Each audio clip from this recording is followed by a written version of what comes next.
Hai hai hai. Assalamualaikum warahmatullahi wabarakatuh. Jumpa lagi di channel Diari Sang Guru. Nah, mari bersama-sama pada video kali ini kita membahas untuk buku SPM Plus ujian sekolah bagi siswa sekolah dasar.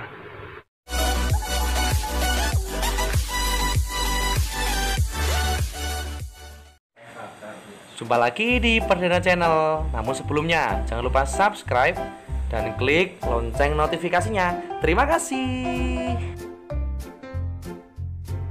Nah, anak-anak dan sobat belajar semua, mari pada video kali ini ya kita melanjutkan untuk pembahasan materi yang kemarin ya. Kalau kita kemarin sudah membahas materi IPS ya, paket 1 hingga nomor 25.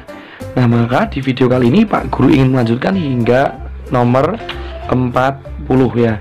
Mari langsung saja kita bisa kerjakan untuk yang nomor 26. Pandemi COVID-19 menyebabkan kegiatan pembelajaran tatap muka di sekolah diganti menjadi pembelajaran jarak jauh ya. Dilakukan secara daring atau online ya, melalui komputer atau ponsel. Nah, dengan demikian kegiatan pembelajaran dapat berlangsung. Kondisi ini menunjukkan dampak positif ya dari globalisasi ya. Apakah itu? Ya, yaitu perkembangan bidang teknologi ya. Nomor 26 jawabannya adalah B. Nomor 27 ya anak-anak ya. Perhatikan makna proklamasi ya. Beberapa hal ini adalah makna-makna proklamasi ya. Yang tepat adalah ditunjukkan oleh nomor ya. Yang pertama, puncak perjuangan mengusir penjajah. Nah, ini betul ya. Terus kemudian masuknya Indonesia dalam negara PBB salah. 3. Jembatan emas bagi bangsa Indonesia untuk mewujudkan masyarakat yang adil dan makmur. Betul. Jawabannya adalah 1 dan 3 ya. Maka jawabannya adalah B. Oke, nomor 28. Perhatikan tabel berikut ya. Ini tabel tokoh ya dan perannya ya anak-anak ya. Ini ada Soekarno, ada Sayuti Mele ya. Ini banyak sekali ya. Nah, tokoh yang tepat sesuai dengan perannya ya. Ini proklamator, ini betul sekali ya. Kemudian ini ada Sayuti Mele ya, ini betul ini untuk mengetik ya. Berarti 1 dan 2. Nah, jadi jawabannya adalah A ya anak-anak. Oke, sekarang nomor 29. Perhatikan pernyataan berikut ya. Tindakan yang merupakan upaya memaknai kemerdekaan ya. Yang kita lihat dulu untuk nomor 1. Rajin dan tekun belajar, betul. Bangga menggunakan produk dalam negeri, salah. Bermain tanpa membedakan suku dan agama, betul. Mengisi waktu dengan bermain, salah. Ikut melestarikan dan memperkenalkan budaya bangsa, betul. Mendukung perkembangan produk dalam negeri, betul. Nah, jadi jawabannya 1, 3, 5, dan 6 ya, atau 1, 3, 5 ya. Nah, jadi jawabannya adalah B ya anak-anak ya. Jadi jawaban nomor 29 adalah B. Oke, sekarang nomor 30 ya. Setelah proklamasi kemerdekaan, Belanda masih terus berupaya untuk menguasai Indonesia. Hal ini menyebabkan terjadi peperangan kembali antara bangsa Indonesia dan Belanda. Nah, ini disebut dengan agresi militer Belanda 1. Nah, untuk menghentikan perselisihan tersebut, bangsa Indonesia dan Belanda mengadakan perundingan damai pada tanggal 8 Desember 1947. Nah, perundingan tersebut ya dikenal dengan nama Perundingan Renville ya anak-anak. Nah, jadi nomor 30 jawabannya adalah A ya, perundingan Renville. Oke, berikutnya sekarang nomor 31. Upacara adat yang dilakukan sebagai ungkapan rasa syukur atau ritual keagamaan. Salah satu upacara adat yang ada di Indonesia adalah ngaben. Nah, ngaben ini berasal dari, tentunya ngaben adalah berasal dari daerah Bali anak-anak ya, dari daerah Bali. Kemudian 32. Batas wilayah Indonesia sebelah timur. Ya, batas Indonesia wilayah sebelah timur berbatasan langsung dengan Papua, yaitu Papua Nugini. Ini Pak Guru tulis ya, Papua Nugini. 33.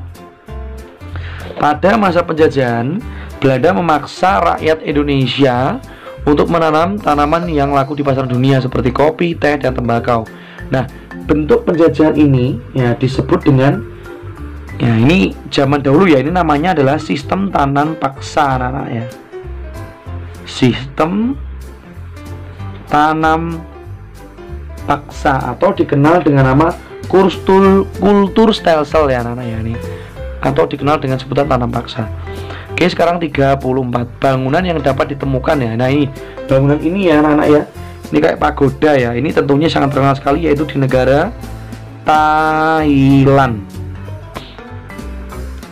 35 Southeast Asia Youth Leadership Program merupakan program pertukaran pelajar dari negara di Asia Tenggara selama 3 minggu di Amerika Serikat. Nah, program ini contoh kerjasama di bidang, tentu saja karena ini tentang pertukaran pelajar ya, maka ini tentang pendidikan ya anak-anak ya.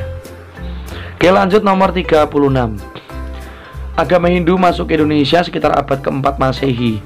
Agama Hindu dibawa oleh para pedagang dari India. Jumlah penganut agama Hindu paling banyak terdapat di Pulau Bali.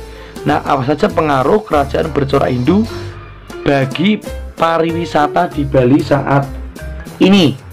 Nah, ini nomor 36 ya, tentunya anak-anak dikarenakan adanya tradisi Bali yang sangat erat ya, tentunya ini sangat menarik bagi wisatawan ya. Ini Pak Guru tulis ya untuk pembahasannya. Nah, dalam hal apa? Yang pertama, ini nomor 36 ya. Nah, yang pertama ini dalam hal bangunan ya anak-anak ya. Bangunan atau arsitektur. Nah, ini banyak sekali yang bercorak Hindu dalam bentuk pura ya, yang digunakan sebagai objek wisata seperti di Tanah Lot dan lain sebagainya. Nah, kemudian yang kedua, karena adanya kebudayaan Hindu, ini adanya budaya yaitu tarian ya, tarian tradisional ya, seperti tarian kecak ya, ini digunakan sebagai sarana untuk promosi pariwisata. Nah, jadi dua hal ini ya anak-anak ya, dari bangunan dan tarian ini merupakan bentuk manfaat dari agamanya Hindu yang masuk ke Bali ya. Oke, sekarang nomor 37. Beras merupakan makanan pokok bagi sebagian masyarakat di Indonesia. Nah, jelaskan kegiatan produksi, distribusi, dan konsumsi beras. Nah, hingga diterima ke konsumen ya. Nah, maka ini yang pertama anak-anak ya. Yang pertama nomor 37. Ini sistem produksinya terlebih dahulu ya. Ini Pak Guru menggambar padi ya, tapi kurang bagus gambarnya ini ya. Jadi sistemnya seperti ini anak-anak ya. Jadi dari produsen ini ya, dari sistem produksi ini beras diproduksi oleh petani ya anak-anak ya.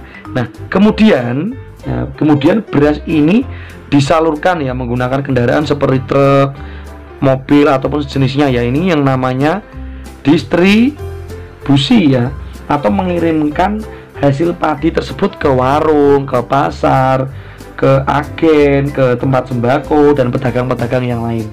Nah, kemudian setelah itu, setelah dibeli ya di pasar, nah ini jadilah semangkuk nasi ya ini ya, dengan sendok dan garpu. Nah, ini dikenal dengan nama konsumen ya.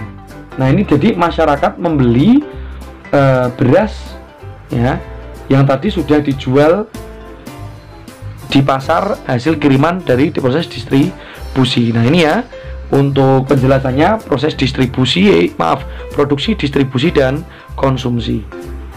Oke, sekarang 38. Tulislah perubahan sosial yang terjadi pada masyarakat dengan adanya penemuan ini ya. Nah, penemuan ini yakni perkembangan teknologi ya. Nah, ini Pak Guru catatkan ya. Jadi dengan adanya perkembangan teknologi anak-anak ya, tentunya sangat memberikan manfaat yang sangat besar ya.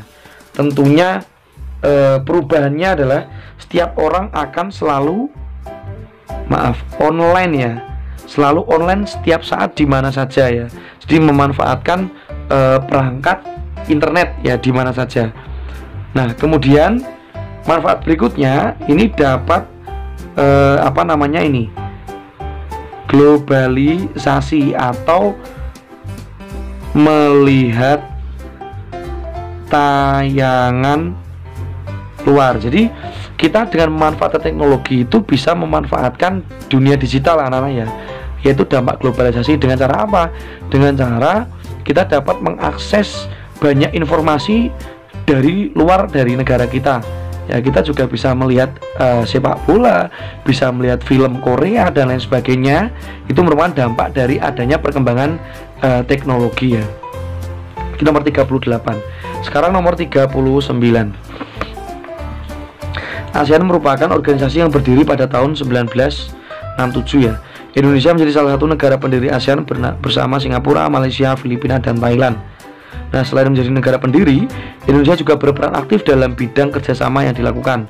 Nah, tuliskan peran Indonesia ya di bidang pertanian. Di bidang ekonomi ya, maaf salah. Nah, yang pertama, Indonesia itu sebagai pendiri AFTA ya anak-anak ya.